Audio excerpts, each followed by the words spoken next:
Wall Street rewards speed. The faster you move, the smarter you look. But one man became legendary by doing the opposite. He didn't chase headlines. He didn't explain himself. He didn't ask for permission. America called him a criminal. Traders called him a genius. History would later call him the Metal King. His name was Marc Rich. And this is not just a story about money. This is a story about power, silence, and survival. Marc Rich was born in Europe to a Jewish family. When the world began to burn, his family fled. They escaped Nazi Europe and arrived in the United States with almost nothing. No connections, no safety net, no privilege. Just one lesson. If the system can break once, it can break again. That fear would later become his edge. Marc entered the world of commodities, oil, metals, raw materials. Wall Street treated these markets as boring. Marc saw something else. He noticed what others ignored. Prices were emotional. Countries were desperate. Rules were flexible. While traders focused on numbers, Marc focused on human behavior. And that changed everything. Marc realized one brutal truth. Markets don't care about morality. They care about supply and demand. If a country was sanctioned, it didn't stop needing oil. If a government was isolated, it didn't stop needing metals. Everyone pretended not to see this. Marc saw it clearly, and he made a decision that would define his life. Trade with the ignored. Deal with the unwanted. Go where others refuse.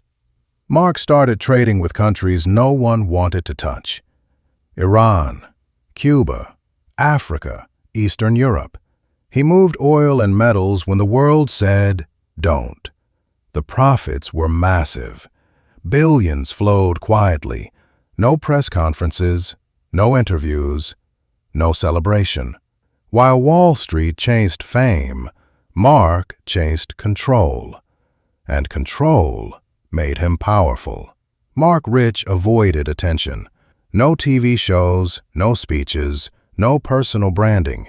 He believed something dangerous. Attention changes behavior. Once you're watched, you start performing. Once you perform, you stop thinking clearly. So he stayed invisible. And invisibility became his armor. But power never stays unnoticed. The U.S. government accused Marc Rich of massive tax evasion and illegal trading. He was charged. 51 counts, one of the largest financial cases in American history. Marc had two options: face the system or disappear. He chose survival. Marc Rich left the United States. No dramatic speech, no goodbye. He relocated to Switzerland. From there, he continued trading, still silent, still profitable, still untouchable. America wanted him back. Marc kept building his empire, and the legend only grew. Marc Rich was now a billionaire, an exile, a wanted man. Was he a criminal, or was he simply playing a game the world refused to admit existed? When we left off, Marc Rich was no longer just a trader. He was a billionaire in exile, wanted by the United States, operating from the shadows of Europe. To some, he was a criminal. To others, a necessary evil. But behind closed doors, a bigger question was forming. How powerful had this man really become? From Switzerland, Marc Rich built something unprecedented. Not a company that sold products, a company that moved the world's raw materials: oil, aluminum, copper, zinc. His firm, later known as Glencore, didn't wait for markets to open. It went where governments failed. Civil wars, sanctions, political chaos. Marc understood something governments hated. When systems break, traders replace them. His network reached presidents, generals, and dictators, and none of it appeared on television. Countries didn't like Marc Rich. but they needed him. When oil stopped flowing, he found a way. When metals vanished, he delivered.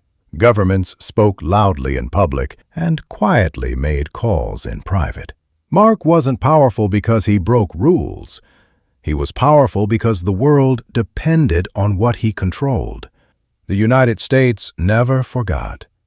Prosecutors called Marc Rich one of the biggest financial fugitives in history. They accused him of tax evasion, illegal trading, undermining U.S. sanctions. To America, this wasn't just about money. It was about authority. If Marc Rich won, it meant the system could be outplayed. And that idea terrified regulators. Marc Rich lived freely, but never safely. No return to America, no public defense. He rarely spoke. Friends said he believed, history doesn't reward explanations, it rewards outcomes. So he waited. Years passed. Presidents changed. Markets evolved. And slowly, the anger cooled. On the final day of his presidency, Bill Clinton made a decision that stunned the nation. He pardoned Marc Rich. No press conference, no announcement, just a signature. The reaction was explosive. Politicians were furious. Media called it corruption. Investigations followed. But the pardon stood. Marc Rich was free. Not innocent, but forgiven. So what was Marc Rich? A criminal who gamed the system? Or a realist who understood how the world truly works? He didn't invent corruption. He didn't invent sanctions. He didn't invent power politics. He simply operated where those forces collided, and he did it better than anyone else. Today, the commodity world looks exactly like Marc Rich predicted. Traders operate globally. Sanctions are navigated. Politics and markets are inseparable. The system didn't destroy Marc Rich. It quietly adopted his methods. That may be the most uncomfortable truth of all. Marc Rich died in 2013. No grand farewell, no public redemption speech. But his shadow remains. Because every time markets choose profit over politics, every time trade ignores borders, every time power moves silently, a piece of Marc Rich lives on. Wall Street celebrates heroes. History remembers winners.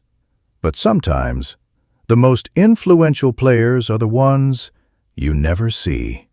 This was the story of the Metal King. This video is for educational purposes only, not financial advice.